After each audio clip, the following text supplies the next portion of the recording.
Do low commodity prices have you looking for answers? Saying maybe I need to look at some alternatives. What can I do? How are we going to navigate corn that starts with a 3, beans that start with a 9 in the selling price? Rod here to Better Way to Farm, where we increase yields and improve profits. And I'm excited to come to you today. We have 3 things that we want to talk about. Well, number 1, we're going to cover a time-tested secret that always works. That always works to make you more profitable. Number 2, I want to share 2 tips to help you increase your yield economically.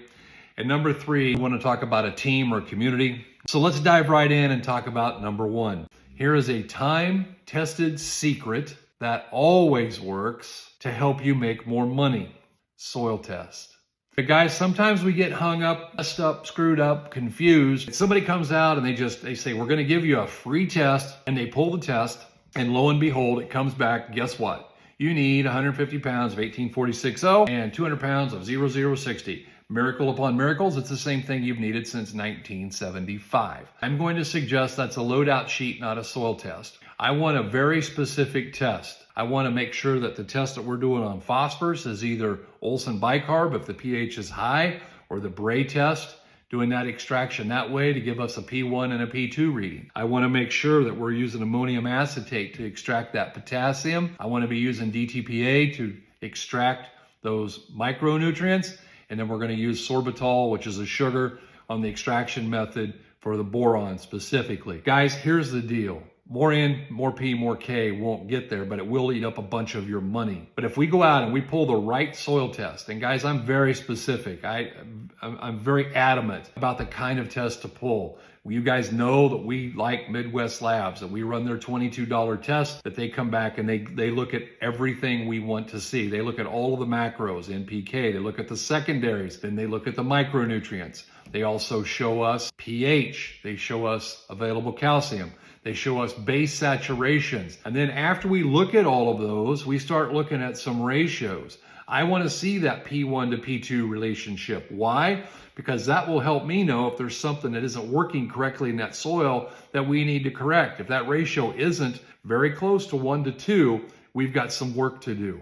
I want to see that ratio between potassium and magnesium. Because guys, that's a real simple little tip. And that thing can be out of whack either way. But here's the deal. If you're in the hertz on that ratio between K and mag, there's a simple fix. It's about $6 an acre. And we've seen it very, very often make $20 to $25 difference per acre in net return.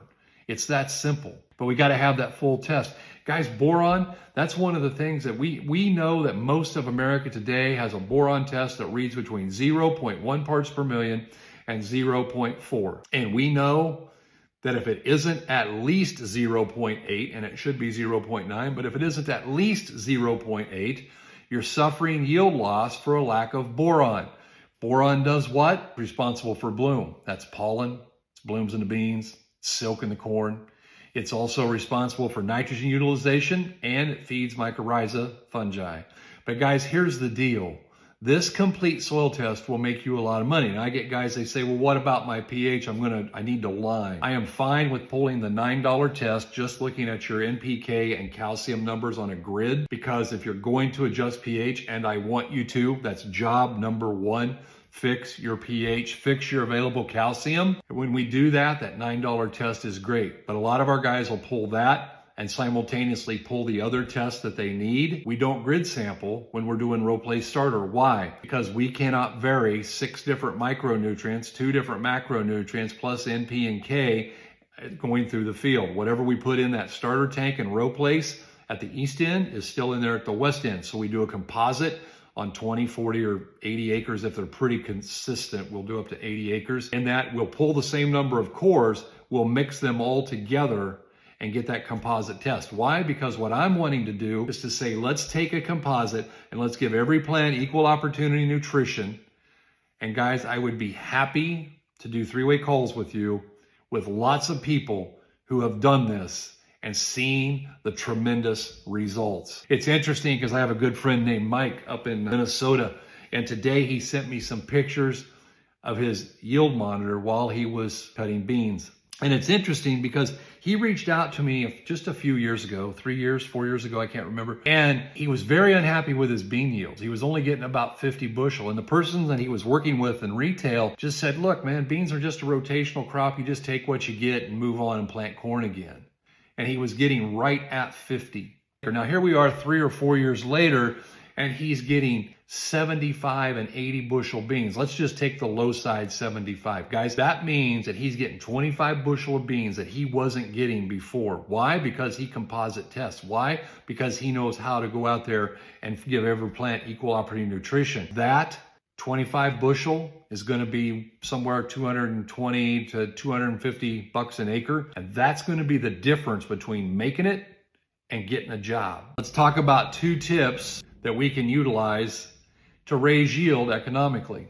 Tip number 1, never over apply anything. It's funny because we've been taught throughout the years that a lot of people have just said the answer is more. We want more N, more P, more K, put on more nitrogen, put on a lot, now come back and put some more on again and hit it over and over. And the fact of the matter is, if more N, more P, and more K did it, all of us would be growing 500 bushel corn right now. The fact of the matter is, over application not only doesn't take us where we want to go, it may in fact be reducing our yield. It's interesting when I get people who reach out to me and they say, hey, I put on less nitrogen on part of the field and the part with the lesser amount of nitrogen out yielded the part with the higher amount of nitrogen. Why is that? Because the overuse of nitrogen can in fact cut yield. It can in fact reduce how well that stock works. We know that there's a relationship between phosphorus and nitrogen going into the plant,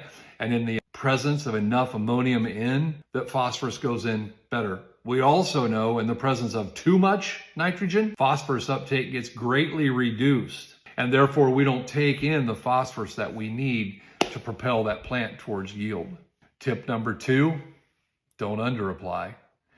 I see guys out there who sometimes when economic things get a little scary, they gravitate towards, I'm not doing anything. I'm going to put a little nitrogen on and I'm going to plant. I think number 1, those days are pretty much over. We don't see that near as much as we used to. However, I believe that being a low baller in cost per acre is a really good way to have a rather high cost per bushel, because the fact of the matter is the only number that matters, and it doesn't matter if corn's $8 a bushel or $3.80. Beans can be 16 or they can be $8.90. But the number that matters is what did it cost to produce that bushel of corn or that bushel of beans. And we have to find a way to drive that number down. It's not cost per acre. It's not cost per pound. It's not cost per unit. It's cost per bushel. And we got to find that sweet spot where we get the most bushels we can for the least investment. There's a point of diminishing returns where we can push on and get a lot higher yield. And then there's also a point where we don't reach the maximum return on investment because we didn't put enough on and we're not farming out of that soil what we should be. Our job is to take the hand that we were dealt, that would be the soil that we have, get everything out of it that we can economically. I recently talked to an economist from the University of Illinois, actually did a podcast for us. He said that the average grower in the state of Illinois has $4.52 a bushel in his corn. Unless he sold it a year ago for $5, he's in a lot of trouble. Guys, we can't be doing that. What we have to do is keep that cost of production below what the selling price is. If we only put on N, P, and K, we're missing the boat. The fact of the matter is, it's not more N, more P, more K. It's find limiting factors and address those. And maybe rather than spending a bunch of money on P and K, what we need to do is spend some money on micros and secondaries. And number 3, let's talk about the team or the community. Guys, when you work with us, there is a whole group of people that you get to work with. There's a whole group of growers just like yourself who started out saying, I want to look for something different. I want to find a better way to do this. Let me explore some alternatives. And we have guys that you will meet who've been with us since 1994 and guys who just started with us in 2024 and everywhere in between. And so there's always people to talk to bounce ideas off of and say, hey, how did you navigate this? How are you working through that? Number 2, we have a group of CCAs who come with us and work with us and partner with us and help us. And number 3, there's a group of agronomists who don't have the CCA designation, but they also are here. And all of these people you're going to be able to meet at a Fundamentals of Agronomy. Another thing that happens within this group, within this community, is there's some social media platforms that you have access to that no one else can access. And when you put a post on there, you get people who are like-minded giving you answers to the questions that you have, and it's instantaneous. Number 3, you'll end up with a whole group of phone numbers. You'll be able to talk to myself, Karen, Kayla, a lot of members on the team who have a lot of experience to answer your questions. And it won't be just our family. It's going to be a whole bunch of people who've been working with the team for a really long time. And they are available to serve you and answer your questions and help in any way that they can. Guys, we are all for supporting the American farmer. And we are all for getting every dollar out of every acre that you can get. And the person who sent you this video very much wants to help you. The whole team is here to say, what can we do to help you in your farming operation? And that's what we want to do. So what I'm going to ask you to do, consider this. Would you like to be a member of a team or a community that's like-minded, that's trying to do better, that's not trying to do just like everybody else, but is trying to improve their operation and make more money? Do you want to practice these 2 tips of not over-applying or under-applying? Guys, the fact of the matter is, right now is the time to embrace the 4 R's.